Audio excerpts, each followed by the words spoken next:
How to set time on Dacia or Renault Logan, Sandero Stepway, Lodgy in 5 easy steps.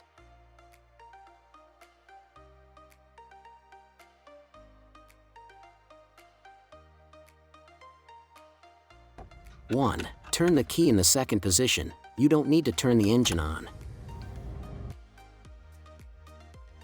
If you don't see the clock on instrument cluster display, you just have to press on the windshield wiper arms button until you see the time.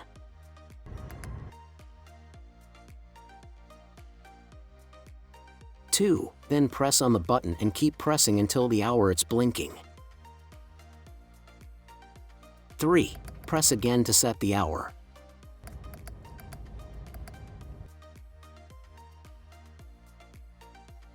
4. Take the finger out from the button and wait until the minute starts blinking.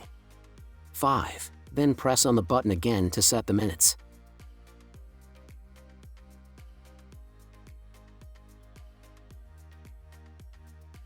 After you set the time, you can turn the ignition off.